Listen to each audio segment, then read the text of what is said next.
Hi everyone. Supply chain management में अक्सर हम एक टर्मिनोलॉजी सुनते हैं which is S&OP, like S&OP planning, S&OP meeting, S&OP manager. अब सवाल ये है कि व्हाट इज़ S&OP। तो देखें, S&OP रिप्रेजेंट करता है 3 मेन फंक्शंस को, 3 मेन डोमेन्स को। S रिप्रेजेंट करता है सेल्स को, O रिप्रेजेंट करता है ऑपरेशंस को और P रिप्रेजेंट करता है प्लानिंग को। तो बेसिकली S&OP प्लानिंग एक प्रोएक्टिव अप्रोच है बाय इंट्रा ऑर्गेनाइजेशनल पार्टनर्स और cross functional departments to meet the supply and demand. S&OP planning की एक और डेफिनेशन ये हो सकती है कि S&OP planning is a process to align the sales operations with the manufacturing and the production operations to finalise the single production plan. S&OP करती क्या है कि S&OP प्लानिंग इंटीग्रेट करती है आपकी स्ट्रेटेजिक, टैक्टिकल और ऑपरेशनल प्लानिंग्स को।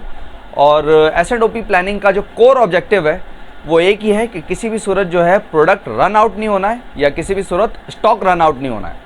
चाहे वो स्टॉक, वो प्रोडक्ट, वो मटेरियल रॉ मटेरियल की सूरत में है, चाहे वो वर्क इन प्रोसेस की सूरत में है या चाहे वो फिनिश गुड्स की सूरत में। S&OP प्लानिंग का मकसद एक ऑर्गेनाइजेशन के वाइड रेंज ऑफ रिसोर्सेज को बैलेंस रखना है, चाहे वो रिसोर्सेज ह्यूमन रिसोर्सेज हैं, चाहे वो मैकेनिकल रिसोर्सेज हैं, चाहे वो फाइनेंशियल रिसोर्सेज हैं या चाहे वो मटीरियल से रिलेटेड रिसोर्सेज हैं।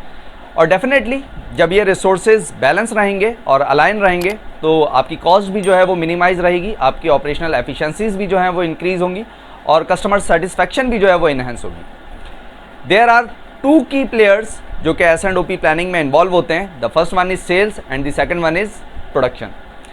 इसके अलावा देयर आर फ्यू मोर की प्लेयर्स जो कि इनडायरेक्टली इन्वॉल्व होते हैं in S&OP planning and they will be और they might be procurement, inventory, logistics, research and development, finance and engineering department. S&OP planning की एक बेहतरीन एग्जांपल ये हो सकती है, फॉर एग्जांपल सेल्स डिपार्टमेंट ने एक फोरकास्ट दी और अपनी डिमांड रेज की कि भैया we will sell 5000 units in coming month. अब प्रोडक्शन डिपार्टमेंट ये बताएगा either they are capable according to their resources and their capabilities कि क्या वो 5000 यूनिट्स प्रोडक्शन कर सकते हैं या नहीं कर सकते। फाइनेंस डिपार्टमेंट भी इन्वॉल्व होगा। रीज़न इज़ कि रॉ मटेरियल के लिए अगरचे तो कोई पेमेंट रिलीज़ करनी है तो वो फाइनेंस डिपार्टमेंट ने करनी है। इसी के साथ साथ इन्वेंट्री डिपार्टमेंट इन्वॉल्व हो जाएगा। इन्वेंट्री डिपार्टमेंट ये बताएगा कि either they have the raw material to produce 5000 units और नॉट। प्रोक्योरमेंट डिपार्टमेंट इन्वॉल्व हो जाएगा।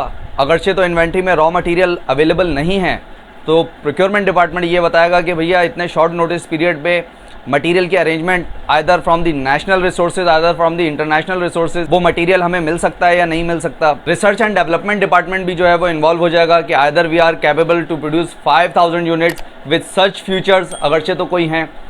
इसी के साथ साथ लॉजिस्टिक्स डिपार्टमेंट भी जो है वो इन्वॉल्व होगा S&OP प्लानिंग में। जाहिर सी बात है, इनबाउंड लॉजिस्टिक्स और आउटबाउंड लॉजिस्टिक्स जो है वो लॉजिस्टिक्स डिपार्टमेंट ने ही प्लान करनी है और उसे एग्जीक्यूट करना है।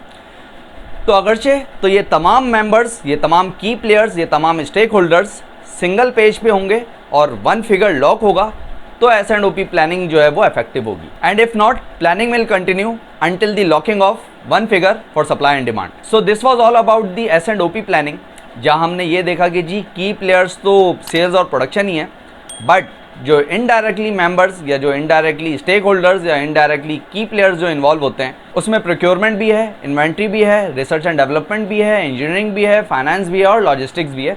और इसके अलावा भी डिपार्टमेंट्स हो सकते हैं अगरचे तो उनका स्टेक इस S&OP प्लानिंग के साथ जुड़ा हुआ है।